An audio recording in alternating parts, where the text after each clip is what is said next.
Hello. I'm going to be presenting today on a paper that is part of a more comprehensive study that I've been commissioned to do by the International Labour Organization on the compatibility of international labor standards and international law, basically, that regulates labor, and Islamic teachings, especially to use this kind of information or this kind of parallels to come up with a basic entitlement package for local or national or migrant domestic workers in Arab countries. But the paper that I'm presenting on today focuses more on the concepts of labor, the conception of labor in Islam, which has been discussed in detail yesterday. So I'm not going to spend too much time doing that. And I have 20 minutes, so it's not going to be, this is a bit...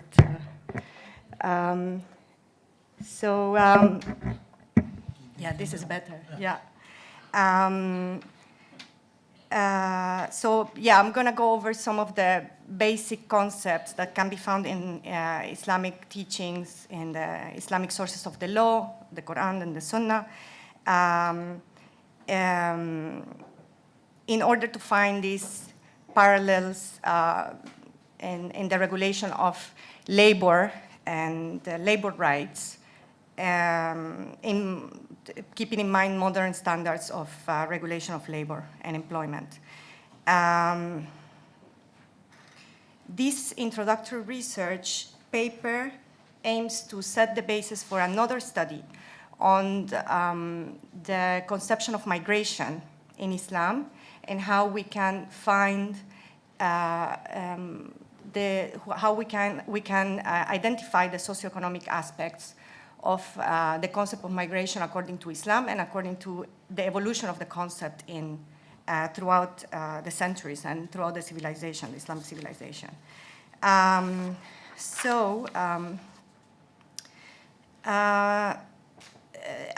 very happy with the previous session because I think I can follow up a little bit on a very specific subject that was touched upon before, which is the situation of not only migrant workers in Arab states, but also in national workers. Although there is the migrant workers, especially low-skilled workers in Arab countries, are much more vulnerable to violations and to mistreatment in Arab countries than other migrant workers from other nationalities. There is still there is a big gap as well in the enforcement of legislation on for national workers or in favor of national workers. So there are also a lot of violations that we can see that are affecting national workers as well. So why is it important to go through the Islamic legal sources and try to find ways to reform or to remind ourselves of the principles that regulate labor according to the tradition, our Islamic tradition or the tradition of the region, because the approaches to the law, constitutional law in the nation-state system, are still affected by the Islamic sources of the law in one way or another. In more Arab countries or in more Muslim countries than in others, obviously, but there is still an understanding of law that is highly affected by Islam, although constitutional law and democratic state systems have been established or are at least, exist today, basically. Another reason why this is relevant still is because the concept of labor has evolved also throughout the Islamic civilization, and it has also brushed upon this evolution has also showed that there is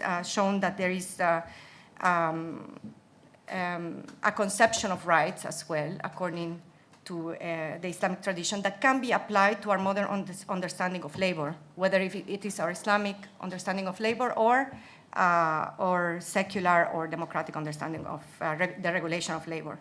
The conception of rights was first developed by Al-Ghazali, and then in more modern times, especially with the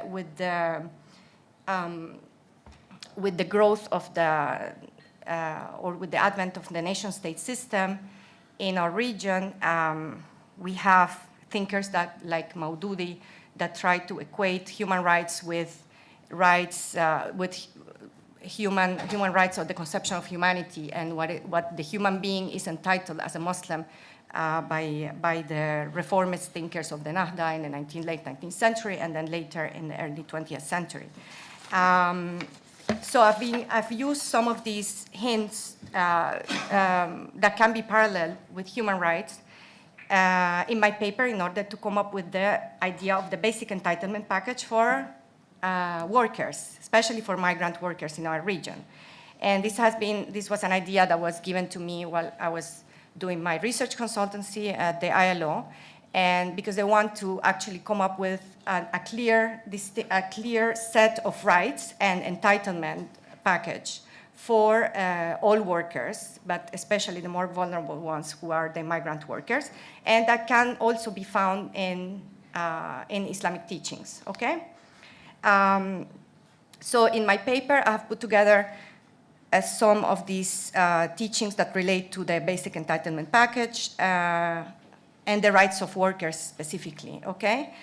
For instance, the Islamic approach to contractualism and equality in contractual relations, principles of employment relations in general, Quranic passages and hadiths that relate to respect for wages, that was discussed extensively yesterday in the opening session, working and living conditions, and also non-discrimination and equality, as well as collective bargaining and unionization.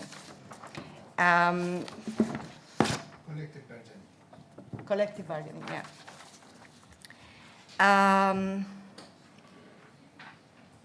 Well, as we know, labor is highly praised in the legal sources of the law, as well as in the work of Islamic thinkers. Yesterday, there was talk about Ibn Khaldun and his focus on the central role of the occupations and the crafts. And I'm just going over this because this was included in my paper, but I know many of you have already heard a lot about that.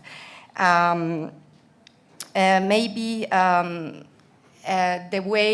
I can add something to that previous discussion by saying that labor is also important in the Islamic tradition, although it doesn't have a big space, it hasn't been given the space in formal Islamic jurisprudence like other social issues such as marriage, inheritance, and other personal status matters.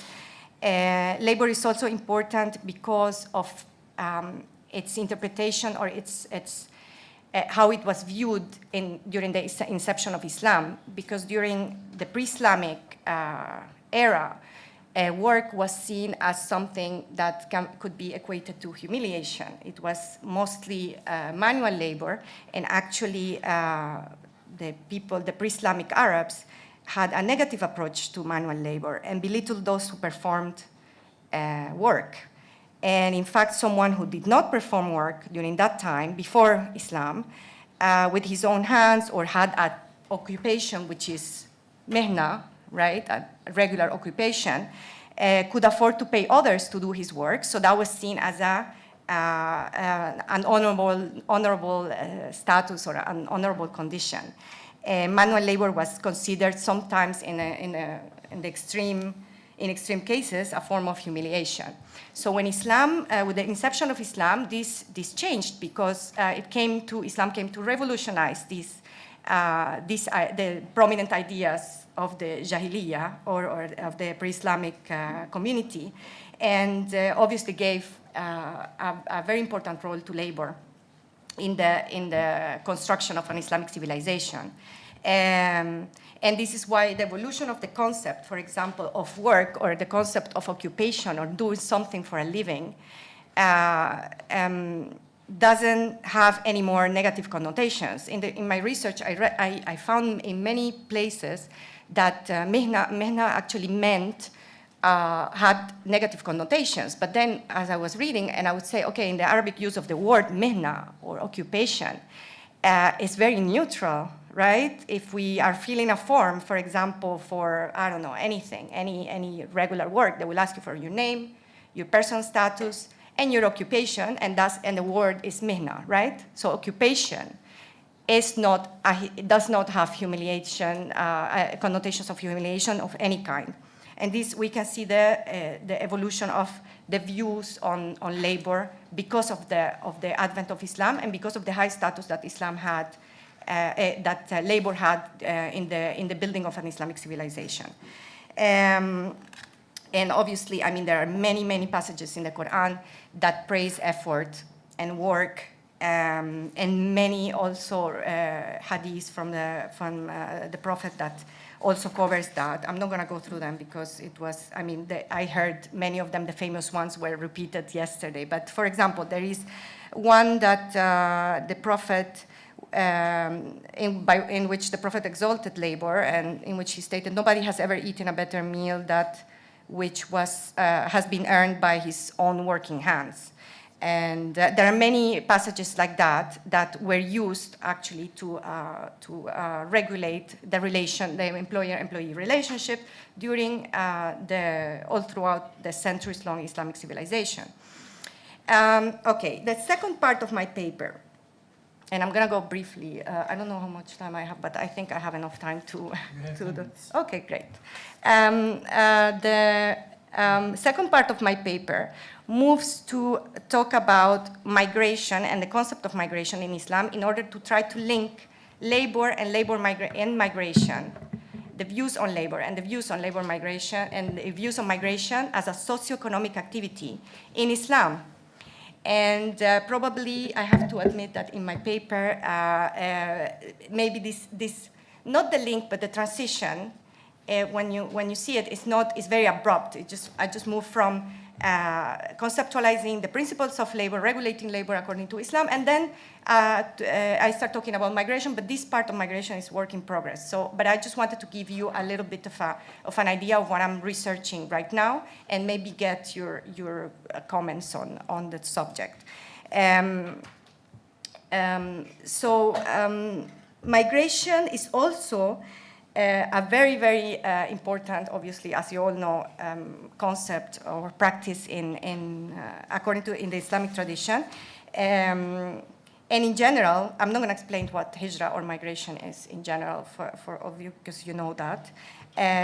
But on the issue of migration for work, we can see that the Quran, we can find a link between migration as a religious duty and migration to emulate the Prophet's migration from Mecca to Medina during the formative years of Islam, and migration motivated by other reasons. And I have read some information on that. I've been researching and trying to see how the concept of migration for work was actually built or come up with, and what were the circumstances around it that made the evolution of the concept of migration possible. Evolution of the concept of migration into a socioeconomic concept, okay? And I found that one way to do that could be to look at the important role of oppression in the conceptualization, in the views or in the portrayal of migration and hijrah in the sources of Islamic law.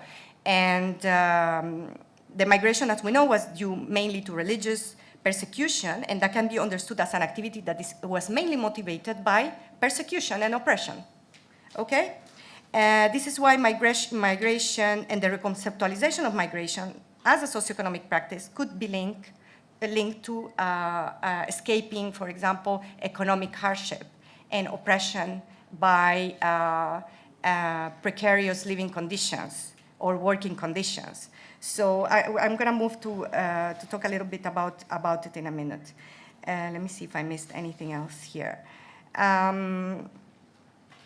And to remind you of what I was saying at the beginning, this is also important because of recent concerns about the situation of migrant workers in in Muslim populated countries or in Muslim countries, especially in the Arab world, but this is the area that I've been focusing on, and especially when it comes to low-skilled workers. And then Dr. Juridina was just gave us an excellent review on that, with, you know, an example of Qatar, and these similar examples can be found, similar cases can be found all throughout the Arab world, and this is why efforts are being made to understand how these violations on the rights of migrant workers and these the terrible situation of migrant workers, especially low-skilled workers, could be reformed through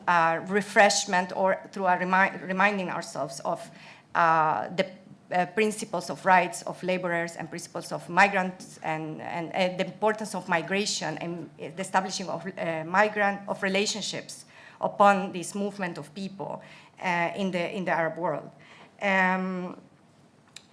Migration for labor, as you know, is one of the oldest activities of mankind. It's not exclusive to Arabs, to the Muslims. It has been practiced for centuries.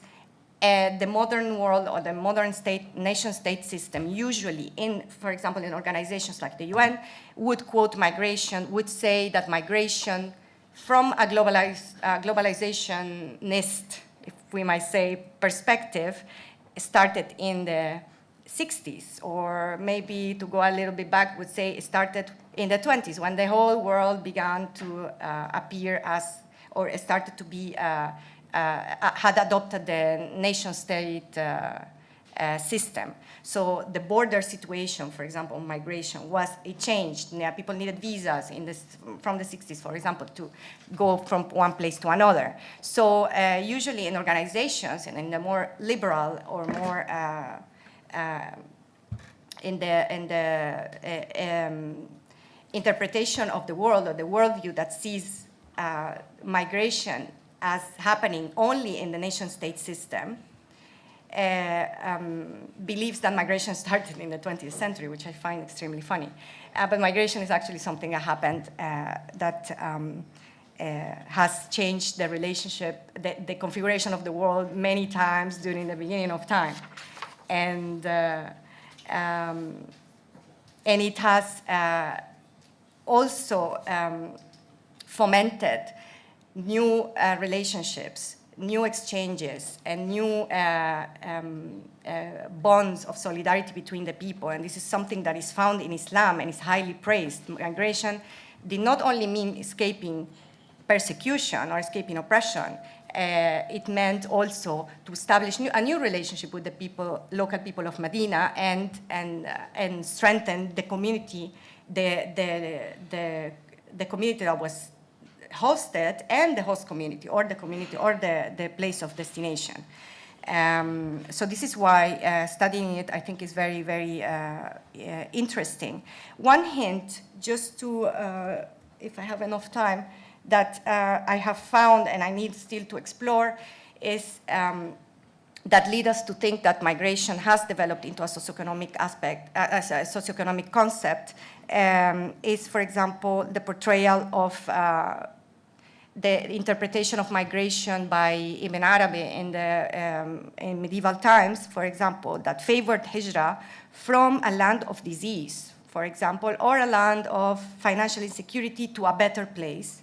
So they use the concept or the activity or the importance of the activity of hijrah to encourage people to leave a land that did not provide the right living conditions or economic conditions or financial security for people to another one. And for example, this can be a first way to reconceptualize or re-understand or start understanding the concept of migration and as a socioeconomic activity.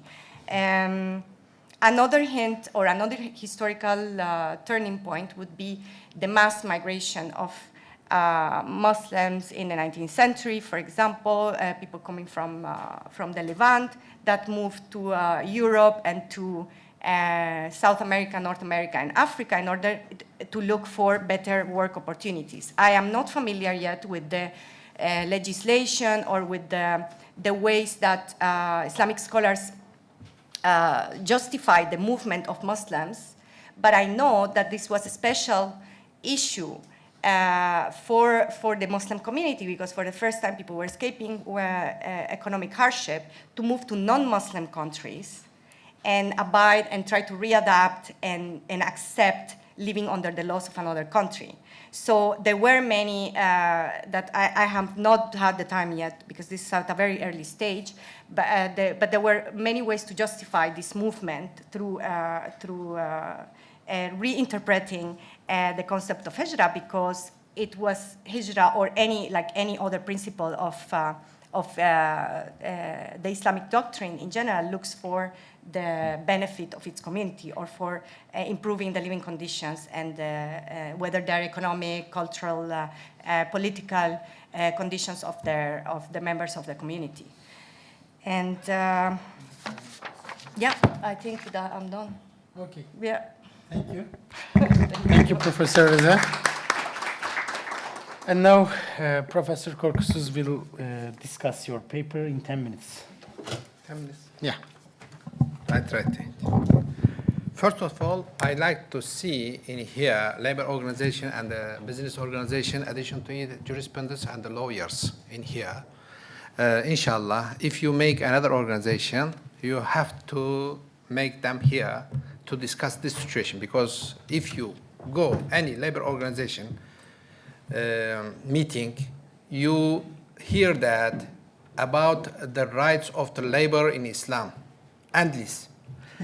And if you go any business organization, you hear that the situation of trade market and the commercial market and comparable and others. But if you make the situation discussed between them, I think there would be solution. And the same situation that Professor Ray said, I saw in Saudi Arabia, which I was lecturing them. And this is misuse of the labor in all the Gulf study, in all the Gulf countries also, because if the money entered between the friends, the position of the misuse would be started in there. And I saw many mosques of Saudi Arabia that were made by the charity organization, but they weren't giving payment of the imams, unfortunately. Instead of paying them, they are making the mosques. I don't know what is the situation of this situation. And addition to it, I think the short-term solution is that it would be minimum wage, which is defined by the fuqaha and the charity organization, also business organization, and also labor organization. If they discuss and define any minimum wage, I think the problem would be solved as soon as possible. At least 50% of the problem would be solved. Also, experience and the training is much important for every workers. Unfortunately, most of the Bengals, Nepals, Indonesian, and others, they aren't expert and they haven't training.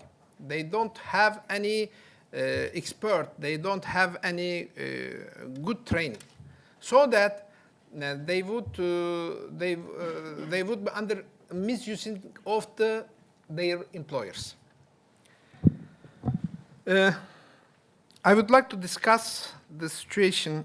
I would like to discuss the Latifa Reda presentation. First of all, I would like to say thank you very much, Latifah, for your presentation. This work is a result of a great effort indeed. The cognition of source is good, except some criticism that I point out. And those information are much value and important. For example, the definition of contract. The definition of contract in Islamic view or in Islamic law or modern law, the same. We can say the same. Addition to it, Islamic law orders the employers responsible from akhirah, addition to it. But the defining of the labor contract is the same, because all the labor contract which is written in general, universal contexts is generally based in opinion of Imam Azam, Abu Hanifa. What is it? Consent of both sides, mature, clarity of wages, and work time. If they didn't define monthly wage or salary between them, generally precedent wage, yani wage in comparable jobs, is valid. And valid, important, paying of wage is much important in Islam, because it is burden on the business responsibility in this world and another world. Even before their suite is dried up, is direct message to business persons. And the man who employs a worker on wages then takes the full measures of work for him but doesn't pay his wages, he is one of the enemies of me. Narrated from the Rasul sallallahu alayhi wa sallam. Yes, frame of burdening of labors. It is narrated that in Bukhari, originally, I would like to say originally, إخوانكم خوالكم تحت أياديكم أطعموهم كما طعمتم وأكسوهم كما كسوتم ولا تحملوا عليهم فوق ما يستطيعون وإن أمرتم شيئا في هذا ساعدوهم بقدر ما استطاعوا ساعدوهم في قدر ما تستطيعون. The man who employs a workers, no, your servants are your brothers, whom Allah placed under your authority, whosoever has one under him should feed him what he eats, and clothe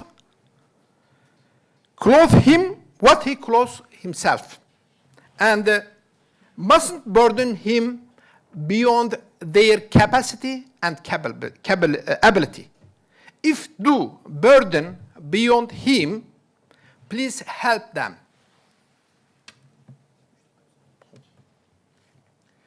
This is the general principle of labor relation. As I am expert in labor law, I haven't seen any lawyer who are practicing this rule. The points that I observed in the presentation and subject to criticism. Title is too long. Arranged to cover both labor law in Islam and labor refugee law. Too much time allocated to historical part of the presentation. It would be much shorter. And unfortunately, I haven't seen any letter and digit used for the titles in the presentation. And it would be difficult for any read. And the historical Islamic references looked for the contemporary developments in the Western world regarding to labor law and social security. And I believe that the hadith which was narrated from Rasul sallallahu alaihi wasallam, al-hikmatu mafqud al-mu'mini ya'khudhuha aynama wajadaha. the reason is laws of Muslim. Reason, that means virtue or qualification, is laws of Muslim. Takes it everywhere he finds it.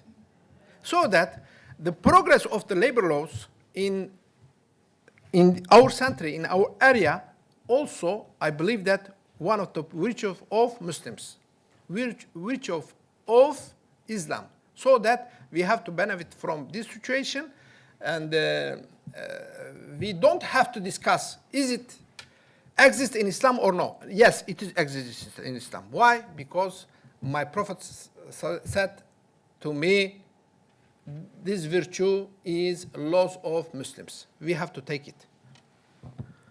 Confusion of labor migration due to the economic reasons and the hijrah, because the hijrah is different than migrant movement. One of them for religious, another of them economical situation. And also, there are many repetition of sentences. You have to correct this situation. And finally, I can say that the presentation is very useful with some small criticism. Thank you very much. Thank you, Professor Korkusuz, for also time usage. And now, if you respond. Yeah, no, I just have one thing to Yes, say. microphone. I just wanted to say thank you so much for your suggestions. I will work on that definitely. And I just want to say, comment on the part of contractualism. Something that you mentioned at the beginning of your intervention on contractualism, contractual relations in Islam, and I have that they're the same as in common law. And basically, I read about all it. Of the modern law. Yes, yes. All of the modern contract. Yes, I just didn't go into detail, but it's part of my paper, and there's not much done actually, not much research done on that particular subject. So it's very important as well to highlight the importance of this similarity between common law and there isn't any difference between them. No difference, and you're right. Because and all of them are based on opinion of Abu Hanifa. Yes, no, absolutely. And this is actually mentioned in an article that is in my paper, written by K.H. Hassan. It's called Contractualism in Employment Relation, a Concept Discourse of Common Law and the Sharia. So this person, actually, that was the only journal article that I could find in English that made the parallel between the comparative labor. Yes, comparative yeah, labor and in what sense it broke broke it down in detail. So it's very interesting. If any of you want to read it in English, there is this very nice article on the subject in English, and it's very clearly explained. So he actually took the time to make the parallel and break down all the characteristics of common law, of the contractual relations in common law and contracts, labor contracts in Islam. So that's very interesting, and I recommend if any of you want to read on the subject, I think that's a very useful starting point, that article, and it's in the paper. Yes, that's it, and I don't have anything else to add. Thank you so much. Thank you, Professor Reda. And now we have 10 minutes for comments and questions. Is there anybody to start? You may use. Let me to open it. Yeah. Thank you.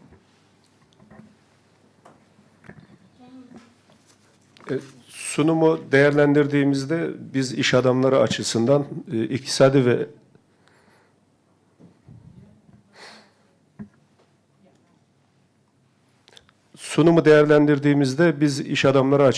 iktisadi ve ekonomik boyutunda göçün önemli bir yer tuttuğunu görüyoruz.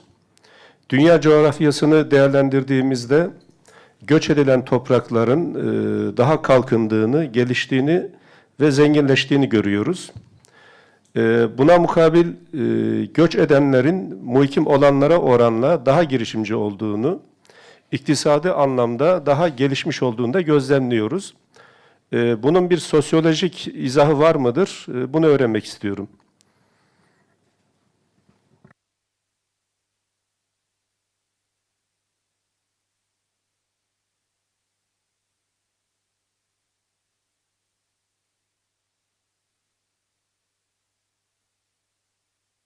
Okay. I somehow mentioned in my, so I'll say the question, or do you want to translate it? The question is that he can, Is there a sociological explanation of why migration increases the wealth? increases Economic development. economic development. Yeah, it's a very interesting question. Yeah. Yes. Well, I'm not an expert, but then, because my background is political science and Islamic studies, so it's not really my area, but that's a very interesting question, and that's something that actually, while I was doing my research on the meaning of migration and the meaning of hijrah and in Islam, from its very, very initial definition or understanding of what migration was and the role of migration during the inception of Islam, the fact that it was not meant only to stop persecution or avoid persecution of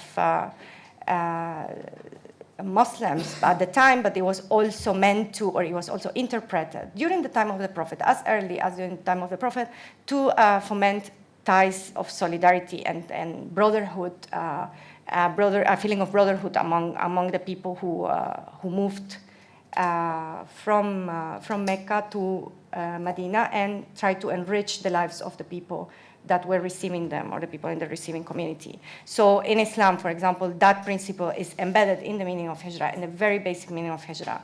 And obviously, I think in a general understanding of migration, the movement of people historically we have seen that it has and not only enriched the economic aspects or the economic situation of the receiving countries, but also the cultural exchange that happened through migration and the intellectual gain from this movement of people from distant regions to another, and the settlement of these people there. I think that's another valuable aspect of migration, and this is. I'm not able to comment on the financial or economic changes, that migration can bring about in detail. I mean, I'll give you like big examples on that, but obviously the transferring of skills, of intellectual contribution or knowledge, for example, or technology coming from another country, and having the actual presence, physical presence of the people who can perform this work in the receiving country is probably the starting point by which from which we can see the impact of migration and the transference of skills from one country to another. But in my case, I would value in my research more the knowledge, the transfer of knowledge, transfer of cultural. The cultural exchange, that happens, that is facilitated by migration. So, but that's obviously when people move from one place to another, they will change the configuration and the structure of the receiving community, as well as the community that they're living, because they leave a gap of some way, or also that they would benefit economically or culturally in the new from their experiences, or from the actual money that they earn, just to see the salaries or the money that they take by taking into consideration how much money people can make somewhere else and send it back to their countries, they change also the economic situation of their own country. So yeah, but that's a very interesting point. Thank you. Thank you, Professor Reda. I think Professor Riklein is an expert on these issues, and from an anthropological perspective, not from a sociological perspective, he may comment on this. Very, very briefly, because of course this is a challenging question and a very good question, clearly. Very briefly, though, I just want to mention that in the sociology of migration literature, there are two references that are made. One, why migration happens. One is, they say, push factors. That is, those are the conditions in the country in which people are, for one reason or another, not happy with, not satisfied with, or basically the conditions that leads the people leave from the particular country. And then there are pull factors, which means the countries in which they move to have certain qualities that attracts people to go there. So, so in a way, when migration is happening, the pulling countries already have a capacity, something that that others see as an opportunity to go there and to make it happen. So it's kind of like the causal relationship is a little bit different than what you have imagined. It is not necessarily that the migrants are going somewhere and then building the country from up, but it is more like the country that they're going to has a potential for which others want to go there. It's like people are moving, like entrepreneurs are moving to China these days, you know, to build there. So I think those are some ways to. I think it's a big question, and probably more work needs to be done on that. Briefly, thank you. Thank you, and Professor Dredini. Yes, if I could also comment on that. I mean, we use this term migration and migrant workers sometimes a bit loosely because we need to also distinguish between immigration and migration. Immigration is where people go to another country to live on a permanent basis and with an expectation that they will receive citizenship and stay and for generations and so on. But the number of countries that actually receive immigrants on a permanent basis are very few historically. The stock of migration actually has not increased over time. It's gone along with increased population sizes as well. So we don't actually see an aggregate increase in migration. In fact, in the Gulf states, as you know, some people object strongly to the use of the term migrant worker. They do not want to accept that they are migrants because it has an implication that these are people who are coming to stay on a permanent basis as migrants. So they prefer to call them foreign contract temporary workers, right? And that's the other element that, in fact, probably the largest stock of migration for work is on a temporary basis, with the expectation that people will come to work for a particular period of time and then they will leave and go back home. In fact, in the European Union, as they have their demography at the moment is an aging population. They cannot naturally reproduce their workforce. So they are looking to around the world to see who can be brought in as migrant workers to assist the workforce throughout Europe. But the principal policy on which they're considering is what they call circular migration. Circular migration is temporary migration. You come for a particular time, then you leave, and then you can come back later, or another member of your family can replace you, and so on. It's this idea of not staying, because they don't want people to stay. They don't want any political situation where people are going to demand political franchise, and so on and so forth. And I think that you've had that experience for many years in Germany, the Turkish community there. So it's a complex set of motivations and conditions in which people actually leave their country to go to other countries, either permanently or temporarily. Thank you. Maybe one last question. Two last questions.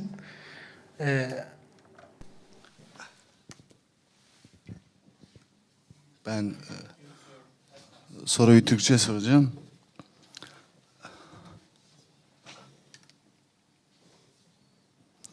Şimdi anladığım kadarıyla şöyle bir durum var.